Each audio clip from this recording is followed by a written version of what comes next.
People are leaving San Antonio in 2025. And it's not just about the heat. I'm breaking down the real reasons behind this exodus. From the crumbling school zones to the sky-high insurance rates. If you're even thinking about relocating to the San Antonio area, you need to hear this first. Let's kick off with real estate because let's face it, for most of us, our home is our biggest investment.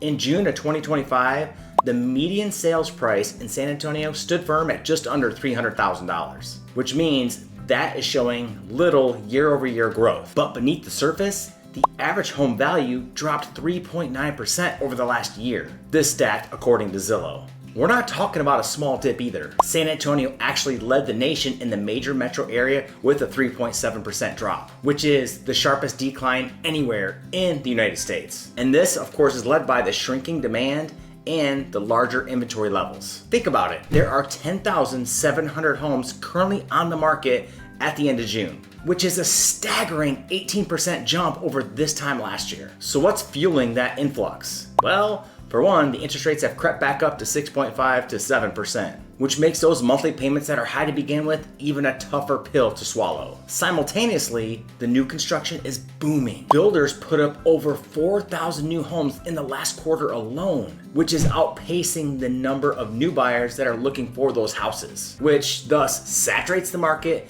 and pushes those price points ever so lower. Most analysts are predicting that 2025, as it finishes out here, will still remain very volatile. In other words, it's a year marked by quick shifts, uncertainty, and some risk for both sellers and buyers. So if you bought near the top of the market in the last 2 or 3 years, now you may face the stark reality of having to either sell at a loss or wait as the days on market just continues to increase on your listing, waiting for that right buyer to come along. Now, I do want to point out though that buyers certainly have more choices now in terms of both inventory and negotiating power for sure. It's the investors and the relocation buyers, maybe somebody like yourself, that are really showing levels of concern. Currently, even on my own listings that we have right now, we're getting less showings, way low ball offers. I'm talking incredibly low. We're definitely having to price cut way more than we ever did before, and the lenders are taking even longer to close those loans. Usually it was 30 to 35 days. Now we're seeing 35 to 45 days. Now, what does this mean for the city overall? A lot of longtime homebuyers feel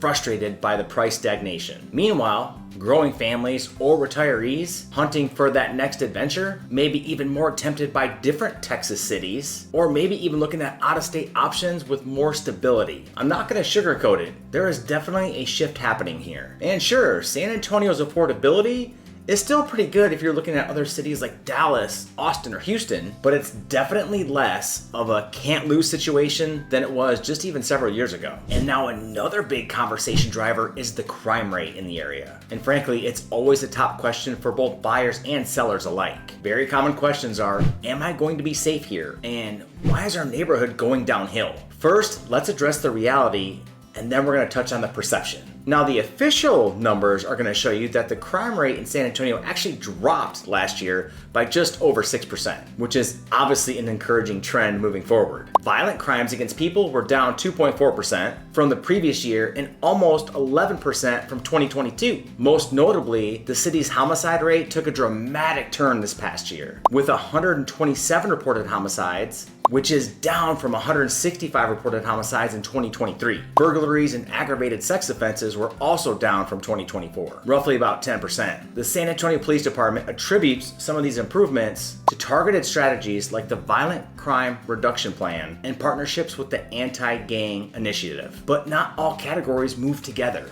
Issues like property vandalism and stolen property crimes have surged in 2024 by some estimates of 25 to 35%, which is a real nuisance for residents in some suburban neighborhoods. Many of the locals tell us, while the city will say that it's safer, we're still seeing police caution tape through our neighborhoods, nightly car break-ins, and routine thefts on every block. This perception gap is very important. Even as reported crime improves on paper, that day-to-day feeling, especially in the dense populated neighborhoods, can keep people on edge, encouraging a migration towards the suburbs or even out of San Antonio altogether. And some residents will even admit they love the culture in San Antonio, but their peace of mind is shot. And for the families with the young children or the young professionals that work those weird, odd hours, public safety is the #1 determining factor on whether they want to stick around or not. Another reason is the public school districts. When people are relocating into San Antonio and they call us, one of the #1 things they're asking about is, what is the school district like? What is their ranking? So obviously, school quality is the #1 thing on their mind. So let's look at the numbers. In 2025, San Antonio ISD is operating 101 schools and serves about 44,500 students. But get this, the average testing rank is 1 out of 10, squarely in the bottom half of all Texas school districts. The district's math proficiency rate is just 21%, far below the Texas average rate of 41%. And the reading proficiency isn't that much better either, 33% locally compared to 51% for the state. Graduation rates are also lagging as well. SA ISD coming in at 84%, and for the whole entire state, you're looking at about 91%. Among the public schools in San Antonio ISD specifically, most campuses still only earn a C-level grade on review websites like Niche, with very little meaningful improvement year over year. But it's not all bad news. With all that being said, there are a handful of schools that truly stand out in the metro area. For example, Basis San Antonio Shavano campus is ranked among the top 20 middle schools in all of Texas, and several magnet or charter schools make the top 10 list routinely year over year in the whole entire state. However, these schools are still few and far between in the San Antonio area. The best local high schools tend to cluster in the north side over to the northeast quadrant of San Antonio, far from the city's core in the downtown area. Meaning those families that live downtown or inside Loop 410 have a much longer commute if they are going to put those kids in those school districts. Over the last decade plus, we've had many clients that are in that city center express deep frustration over the school districts there. And a lot of times they'll tell me they're just not happy with the local school option, and hardly anybody can afford that private school tuition. This frustration is driving a relocation to the suburb areas, and sometimes even out of San Antonio altogether, for those at least that put a premium on public education. And another reason is the traffic. If you're commuting in San Antonio, you better buckle up. The way the city is laid out, its sprawling design means that pretty much everybody is going to have to rely on car transportation. And the traffic headaches have climbed in 2025 due to all the ongoing, and I mean ongoing, multi-million-dollar construction projects throughout the whole entire city, all happening at once it seems. One notorious example, the city's $26 million project with I-35 and I-10, which focuses on bridge repair and upgrades. Well, it's more than doubled the commute time for people coming in and out of the city, growing from a typical 10-minute commute to over 25-minute commute during rush hour traffic peak times. And traffic analytics from TomTom show that rush hour traffic in San Antonio sits between 26 and 50%, which during peak times, a 10-mile commute, which would average 11 minutes, pushes it 14 to 15 minutes during the city's worth gridlock. And it doesn't seem like much, but if you have to multiply that by 2 coming to and from work, it adds up. And what's really frustrating is that's just regular traffic. If there's ever a fender bender, then you can double that altogether. And people that complain about the city commutes to me, it's not just about the time lost. It's also about how unpredictable things can be,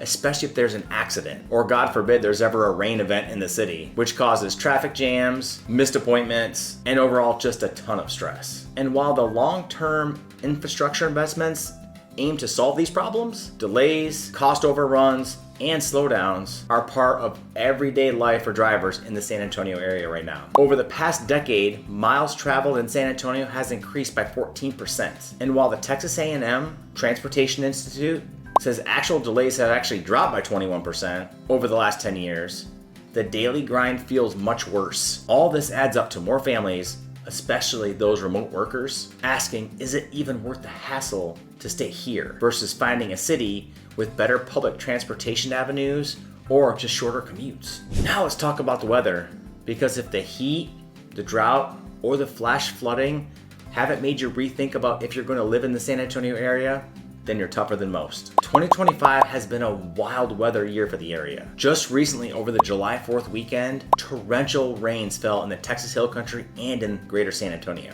This all led to flash flooding and unfortunately a major loss of life in the Texas Hill Country, and San Antonio wasn't spared with this either. It's a kind of event that the National Weather Service officially calls catastrophic. To put that into perspective, in June alone, more than 6.6 inches of rain fell in one day, completely obliterating the one-day record for San Antonio, flooding a lot of the roads near the downtown area, and unfortunately, 5 people tragically lost their life during this flash flood event. Vehicles were completely swept away. Emergency crews ran dozens and dozens of high water rescues, with hundreds of people being stranded or needing evacuation. And just weeks earlier, 7 months worth of rain fell just in a few hours, causing rivers to rise by over 20 feet, wiping out portions of some neighborhoods and causing billions of dollars worth of damage. And of course, the infamous Texas heat never really lets up, especially in August and September. Annually, we will have multiple stretches of triple-digit heat,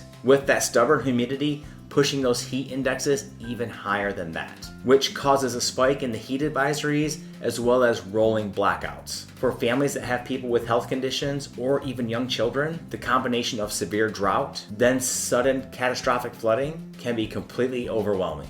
Many residents will say weather alone will be their deciding factor on whether they plan to stay here or relocate to a place that's less volatile. So if you've made it this far in the video, you're clearly serious about maybe relocating to San Antonio. So let's quickly recap why some people are considering maybe moving out of the San Antonio area. A shifting housing market that's really favoring buyers and not sellers. Ongoing crime concerns, especially in that near downtown area. The underperforming inner city schools, traffic gridlock, and interior infrastructure strain. And of course, the brutal weather extremes. The bottom line, San Antonio is still a great city and it has lots to offer, but it's not for everyone. And if you're weighing your options, don't go about it alone.